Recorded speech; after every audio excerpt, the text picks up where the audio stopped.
Gujarat state fertiliser કંપનીના સરકારી depot પરથી માતરના એક ખેડૂત તારીખ 24ના રોજ ખાતર લેવા આવે છે। તેઓ ડીએપી ખાતર અહીંયાથી લઈ જાય છે। આ ખાતર જ્યારે તે પોતાના ખેતરની અંદર જ્યારે નાખવા માટે જાય છે ત્યારે એક ખાતરની અંદરથી કાંકરા જોવા મળે છે। જે કાંકરા જોવા મળે છે તે કાંકરા બતાવીશ કે જે આ તમે જોઈ રહ્યા છો આ પ્રકારના પથ્થર હોય, જે મેન્ટલના પથ્થર હોય તેટલા મજબૂત આ કાંકરા છે।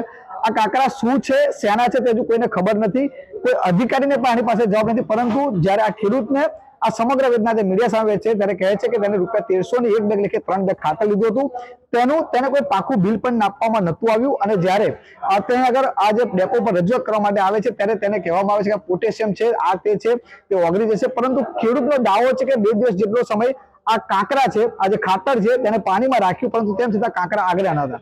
એટલે કહી શકાય કે જે આ ખાતર છે તે ખાતર ક્યાંક ને ક્યાંક કોઈ નકલી ખાતર થયું હોય તેમ લાગી રહ્યું છે। બીજા દ્રશ્યો અંદરના બતાવીશ। જે પ્રકારે ડેપો પર પહોંચ્યો છું, ડેપો પર જે ખાતરનો જથ્થો છે અંદાજિત કહી શકાય કે 200 થી વધુ જથ્થો જ્યારે અહીંના ડેપોના જે મેનેજર છે તેમની સાથે વાતચીત થઈ ત્યારે જાણવા મળ્યું કે ખાતર સાઉદી અરેબિયાથી એક્સપોર્ટ થવાનું કહેવામાં આવી રહ્યું છે અને આ અત્યારે ખાતરનું વેચાણ બંધ થઈ ગયું છે। પરંતુ સવાલ ઉભો એ થઈ રહ્યો છે કે જો વેચાણ બંધ થયું હતું તો પછી ખેડૂતને ખાતર કેમ આપવામાં આવ્યું? જો આખા ગુજરાતમાં પ્રકારની પરિસ્થિતિ તો તેમ છતાં ખાતરનું વેચાણ કેમ થયું? અને જ્યારે આ ખેડૂત રજૂઆત કરવા ત્યારે તેને કેમ સાંભળવામાં આવે તેવા અનેક સવાલો ઉભા થઈ રહ્યા છે। હવે જોવું રહ્યું છે કે ગુજરાત સરકાર આ જે ખાતર છે તેના બાબતે કેવા પ્રકારની કાર્યવાહી કરે છે અને ખેડૂતને કેવી પ્રકારે ન્યાય અપાવે છે। અહીંયા હું 24 તારીખે ખાતર લેવા આવેલો, મારે ખાતરની જરૂર હતી અને અહીંયા મેં અંગૂઠો મૂક્યો, એ લોકો કહે છે ગૂગલ પે ચાલશે નહીં અને રોકડા પૈસા લેવામાં આવશે, ગૂગલ પે ચલાવ્યું નથી। તો હું અહીંથી ખાતર 3 થેલી લઈ ગયો, ₹1350 ભાવની 4050 મેં રોકડા આપી દીધા। ઘરે લઈ જઈને મેં કોથળી ખોલતા અંદરથી કાંકરા નીકળેલા, મારે જરૂર હોય કાંકરા નીકળેલા, તો આવું ખાતર ગમે ત્યાં લઈ ચલાવી ના લેવાય। ના, મેં સીધો આજે હું અહીંયા આવ્યો કે ભાઈ મને આજે બિલ આપો તમે, તો એ લોકોએ મને પેલું કાગળ ઉપર લખીને કંઈ બિલ આપ્યું। હા, આ સાહેબને અહીંયા આપણે રજૂઆત કરી, સવારમાં હું વહેલો અહીંયા આવ્યો તો એ લોકો કહે છે આ તો પેલું ફોસ્ફરસ નામ છે। મેં મારે ફોસ્ફરસની જરૂર, મારે ખાતરની જ જરૂર છે। બિલ તો સાદું જ છે સાહેબ,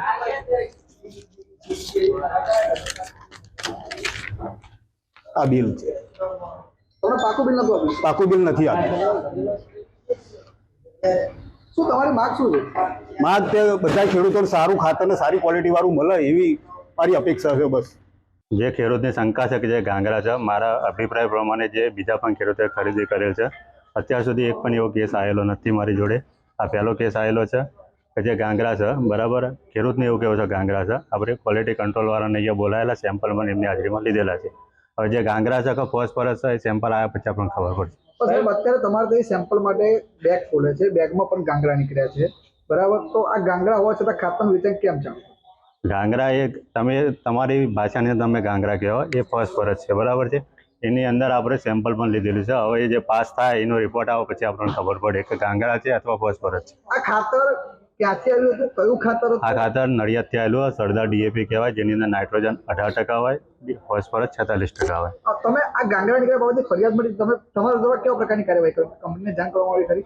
અમે કંપનીની રીતે જાણ કરીએ, કોઈ પણ ખેડૂતની ફરિયાદ આવે પહેલાં તો જે ગાંગરા નીકળ્યા, બરાબર, અમે અમારા એરિયા મેનેજરને અમે જાણ કરીએ કે આ રીતનો ભાઈ ખેડૂતને ફરિયાદ આવી છે, આ રીતે ક્વોલિટી કંટ્રોલને બોલાવીને અમે સેમ્પલ લેવા થઈ। આ ઇમ્પોર્ટેડ ખાતરવાનું તમે કહેતા શું છે?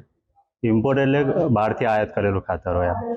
આ ખાતરના જે ખેડૂત છે તેમની ફરિયાદ એવી પણ છે કે ખાતર જ્યારે તે લેવાયા તે 10 દિવસ દરમિયાન તમને પાકું બિલ આપવામાં નહોતું આવ્યું, તેનું કારણ શું? પાકું બિલની અંદર એવું છે કે જ્યારે અમે હાજર ના હોય, પોસ્ટ ઉપર અમે હાજર ના હોય ત્યારે જે અમારો ફરજ બતાવતા પટ્ટાવાળા, એ પીઓએસ મશીનથી આપણે અંગૂઠો લેતા હોય, એ જ આપણો પીઓએસ મશીનથી જે અંગૂઠો લે એ જ આપણું પાકું બિલ ગણાય। એમના આધાર પ્રમાણે ખાલી આ બિલ બનાવેલું છે। એસએપી કોમ્પ્યુટરની અંદર આપણે એનું પાકું બિલ આપણે જ્યારે હાજર હોય ત્યારે એનું પાકું બિલ બને છે। જે ખેડૂત માગે પાકું બિલ આપણે એનું પાકું બિલ આપીએ। સાહેબ, ખેડૂતની એક રજૂઆત એવી છે કે રજૂઆત કરવા આવ્યા તો તમારા કર્મચારીએ ઉદ્ધત વર્તન કર્યું એની સામે? ના, એવું નથી, એવું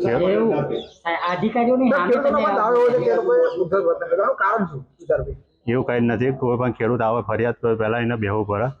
સૌથી પહેલાં તેમને જે ખરીદી ખાતરની કરી એટલે હું હાજર નહોતો, બરાબર। હવે ખેડૂત ખરીદી કરવાથી પહેલાં એમ કહું સાહેબ આ સેમ્પલ છે, તમે જોઈ લો, પણ આપણે એનું સેમ્પલ જ જોઈ લીધું।